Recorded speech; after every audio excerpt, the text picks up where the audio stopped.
Rich Bon Quevedo, Daily Tribune. Good afternoon po, Yusek. Recent incidents of road rage got the attention of the president and reacted to it.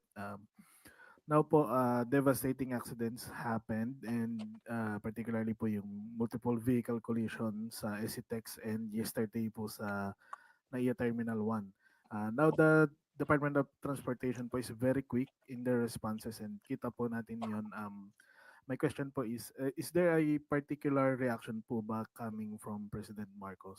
Meron na, meron na siyang binigay. Of course, kinakalungkot po ang mga nangyari.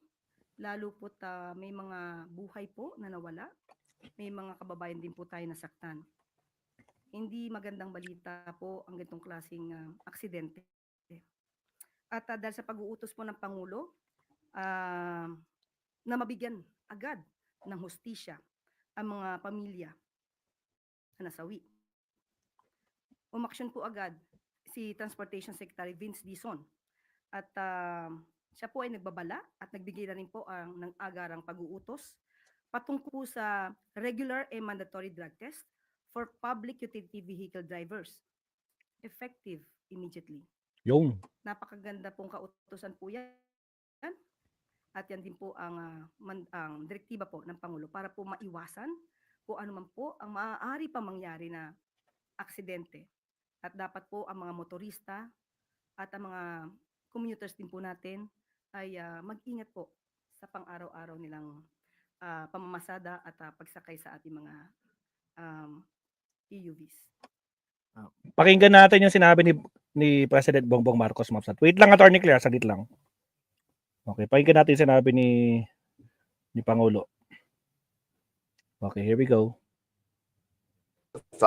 I extend my heartfelt condolences to all the families who have lost loved ones and to those who were injured in the recent tragedies at the SCTEX Toll Plaza and NAIA Terminal 1. 10 lives were lost in a devastating collision in Tarlac. Days later, 2 more, one of them a child, were taken in a tragic accident at the airport. These incidents should never have happened, and now we will ensure they never happen again. I have instructed Secretary Vince Dizon of the DOTR to move decisively. First, to identify and to hold accountable those responsible. And second, to put in place the necessary reforms to prevent further loss of life. We are taking the following actions. Review of driver licensing to ensure that only fit, capable, and responsible individuals, whether driving public or private vehicles, are allowed on our roads. A nationwide audit of bus operators with clear sanctions for those who fail to comply with safety and maintenance standards. A directive to the Department of Labor to crack down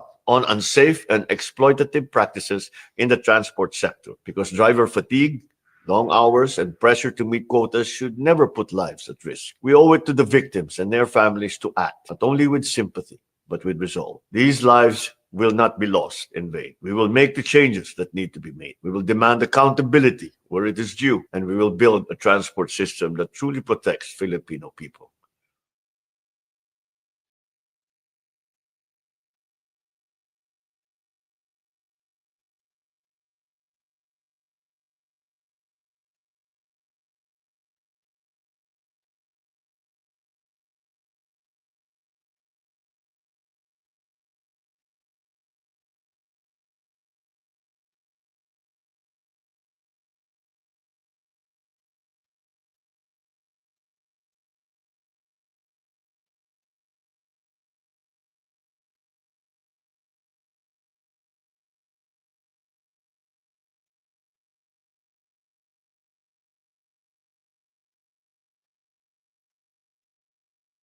Ay putra guys, wala pala akong sound. Sorry naman mga kabsat, maraming salamat.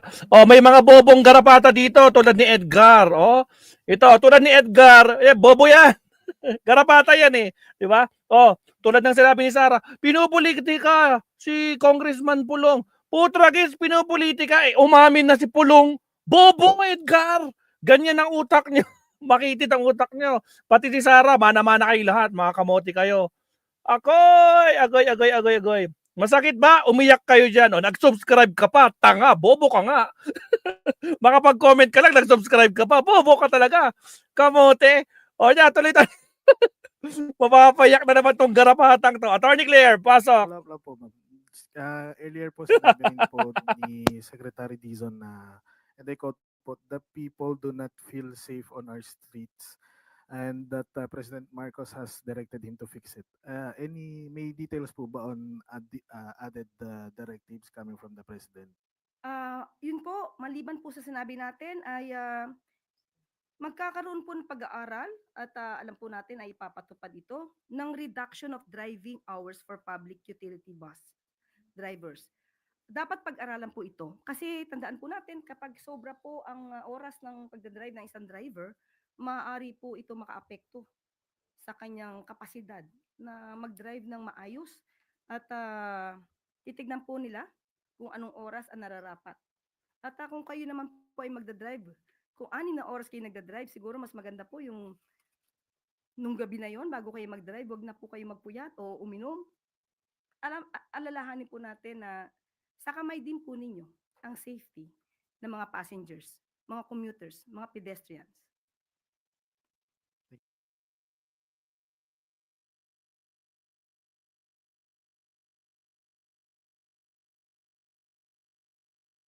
Sige po, Yusek. Follow-up, Pia Gutierrez, ABS-CBN.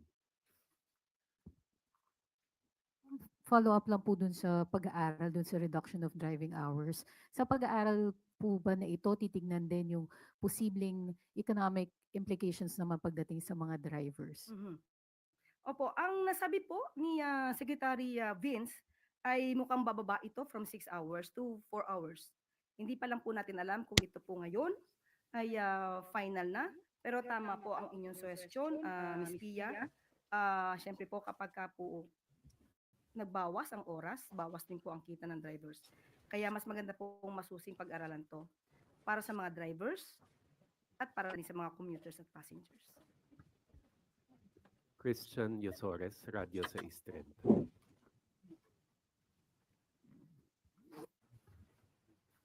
Magandang hapon, Yusek. Can you confirm lang po yung report na nagpatawag daw po ng spiritual at planning session si Pangulo sa mga cabinet officials nitong Sabado? Ano pong napag-usapan at nailatag na plano sa session? Well, maganda po kasi nagkakaroon din po ng mga pagsasama-sama, ang Pangulo at ang kanyang mga cabinet secretaries. Opo, nagpatawag po noong Sabado at of course, nabigyan sila ng spiritual guidance para sa kanilang pagtatrabaho, hindi lang para pang bilang isang public servant, kundi para bilang isang individual. At hindi makakalimutan ni Secretary Sani Angara ang sinabi ng Pangulo.